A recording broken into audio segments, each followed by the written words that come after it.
بسم اللہ الرحمن الرحیم۔ السلام علیکم۔ تلاش منزل کے آج کے ایپیسوڈ میں ہم سری لنکا کے موجودہ حالات کو سمجھنے کی کوشش کریں گے۔ ہم اس ویڈیو کو 3 حصوں میں تقسیم کریں گے۔ پہلے حصے میں ہم موجودہ حالات کا جائزہ لیں گے۔ دوسرے حصے میں ہم ان پالیسی میٹرز کو ڈسکس کریں گے جس کے نتیجے میں موجودہ حالات نے جنم لیا۔ اور تیسرے حصے میں ہم ان سیاسی اسباب کا جائزہ لینے کی کوشش کریں گے جن کے نتیجے میں ان پالیسیز نے جنم لیا۔ تو سب سے پہلے ہم دیکھتے ہیں کہ سری لنکا کے موجودہ حالات ہیں کیا۔ سب سے پہلے مہنگائی کو دیکھیے۔ سری لنکا میں پچھلے 3 ماہ کے دوران مہنگائی 133% تک بڑھ چکی ہے۔ پیاز کی قیمت 158 روپے تک پہنچ چکی، آلو 260، انڈا 26، مچھلی 850 اور ٹماٹر 310 روپے تک پہنچ چکے ہیں۔ 5 لاکھ لوگ پاورٹی لائن سے نیچے جا چکے ہیں۔ دوسرا بحران سری لنکا میں ہے تیل اور گیس کا بحران۔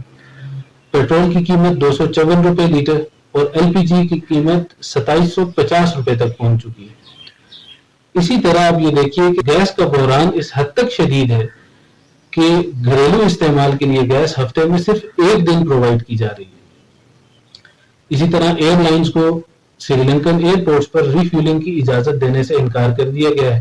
ایئر لائنز سے یہ گزارش کی گئی ہے کہ وہ اپنے فیول ٹینکس فل رکھ کے سری لنکا آئیں اور انہی کے ساتھ واپس جائیں تاکہ تیل کی شارٹیج کو کم سے کم رکھا جا سکے۔ تیسرا بحران ہے بجلی کا بحران۔ تیل کی کمی کی وجہ سے بجلی کی پیداوار اس حد تک کم ہو گئی ہے کہ سری لنکا کے کئی علاقوں میں لوڈ شیڈنگ 20 گھنٹے تک پہنچ چکی ہے۔ چوتھا بحران ہے خوراک کا بحران۔ زراعت میں ناکام پالیسی کی وجہ سے چاول جو سری لنکن عوام کی مین خوراک ہے اس کی قیمت 500 روپے فی کلو تک جا چکی ہے۔ اور یہ یاد رہے کہ آج سے 6 ماہ پہلے تک سری لنکا چاول کی پیداوار میں خود کفیل ملک تھا اور آج سری لنکا کو چاول امپورٹ کرنا پڑ رہا ہے۔ 5واں بڑا بحران ہے سری لنکا میں کرنسی کا بحران۔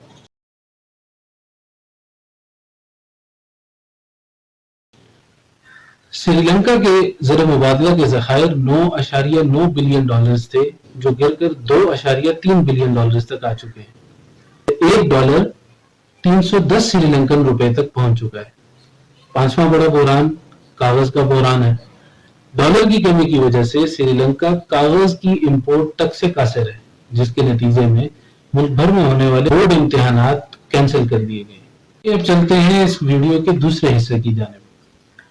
وہ ہے کہ وہ کون سی پالیسیز تھیں جس کے نتیجے میں سری لنکا کو آج یہ دن دیکھنے پڑے۔ پہلے نمبر پہ ہے ٹیکس کٹس۔ 2019 میں قائم ہونے والی حکومت نے اپنے ووٹ بینک کو خوش کرنے کے لیے بڑے پیمانے پر ٹیکس ریفارمز کے نام پر ٹیکس کٹس کیے۔ اس کا سیدھا نتیجہ یہ نکلا کہ 2019 سے پہلے 15 لاکھ ٹیکس پیئرز کی تعداد تھی سری لنکا میں، جو 2019 کے سو کالڈ ٹیکس ریفارمز کے بعد 5 لاکھ رہ گئے۔ دوسری ناکام پالیسی تھی آرگینک فارمنگ کے نام پر فرٹیلائزرز اور پیسٹی سائیڈز کی اوور نائٹ پابندی۔ 2019 میں بننے والی حکومت نے اپنے عوام سے وعدہ کیا تھا کہ وہ سری لنکا کو آرگینک فارمنگ کی طرف 10 سال کے عرصے میں لے کے جائیں گے، لیکن ایک ناعاقبت اندیش پالیسی کے نتیجے میں انہوں نے اوور نائٹ فرٹیلائزرز اور پیسٹی سائیڈز کے اوپر پابندی لگا دی، جس کے نتیجے میں چاول اور چائے کی فصل شدید متاثر ہوئی۔ چاول سری لنکا کی انٹرنل کنزمپشن کے لیے استعمال ہوتا ہے اور چائے ایکسپورٹ کر کے سری لنکا زر مبادلہ کماتا ہے۔ اب چاول مزید امپورٹ کرنا پڑا اور ایکسپورٹ کرنے کے لیے چائے موجود نہ تھی۔ تیسرے نمبر پہ آتا ہے ٹورزم کا سیکٹر۔ ٹورزم کا سیکٹر 2 وجوہات کی وجہ سے زیادہ ہٹ ہوا۔ ایک 2019 میں ہونے والے ایسٹر بامبنگز اور دوسرا کورونا وائرس۔ 2019 میں سری لنکا کا دارالحکومت کولمبو 8 مختلف دھماکوں سے گونج اٹھا۔ کولمبو کے مختلف چرچز کے اندر کیے گئے یہ دھماکے تھے۔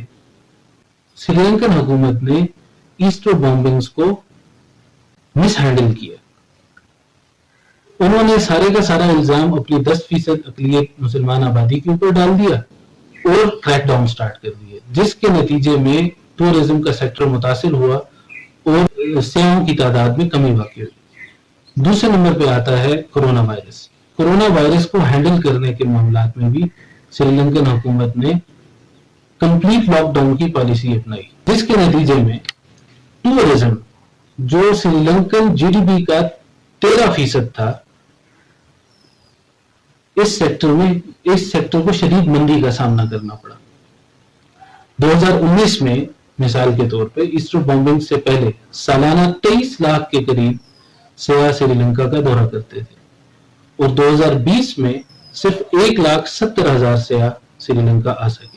تینوں سیکٹرز میں غلط پالیسیاں اپنانے کے نتیجے میں سری لنکا کی ٹیکس کلیکشن نیچے چلی گئی، ایگریکلچر کا سیکٹر نیچے چلا گیا، جس کے نتیجے میں چاول امپورٹ کرنا پڑا اور چائے کی ایکسپورٹ میں کمی واقع ہوئی، اور ٹورزم کے سیکٹر کے اندر جہاں سے زر مبادلہ حاصل کیا جاتا ہے اس کے اندر بھی شدید مندی کا سامنا کرنا پڑا۔ ان تمام پالیسیز کا الٹیمیٹ نتیجہ یہ نکلا کہ سری لنکا کا خزانہ خالی ہو گیا اور سری لنکا کو مزید انٹرنیشنل بورونگز کرنی پڑی، جس کے نتیجے میں قرضہ بڑھا، اس کے نتیجے میں مہنگائی آئی، اور اس کے نتیجے میں آپ دیکھتے ہیں جو موجودہ انریسٹ آپ کو سری لنکا میں نظر آتا ہے۔ اب ہم آتے ہیں اس ویڈیو کے تیسرے حصے کی طرف، جس میں ہم ان سیاسی اسباب کو سمجھنے کی کوشش کریں گے جس کے نتیجے میں ان غلط پالیسیز نے جنم لیا جس کی وجہ سے سری لنکا کو آج موجودہ دن دیکھنے پڑے۔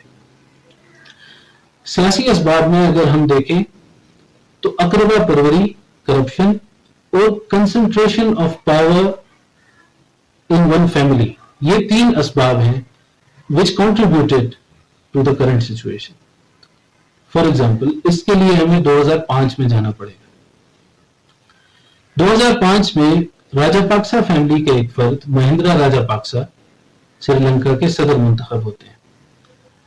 جنوبی ایشیا کی سیاسی روایات کے عین مطابق انہوں نے اپنے خاندان کو نوازنا شروع کیا، اپنے بھائی گوٹا پایا راجہ پاکسا کو وزیر دفاع نامزد کیا اور باسل راجہ پاکسا صدارتی مشیر مقرر ہوئے۔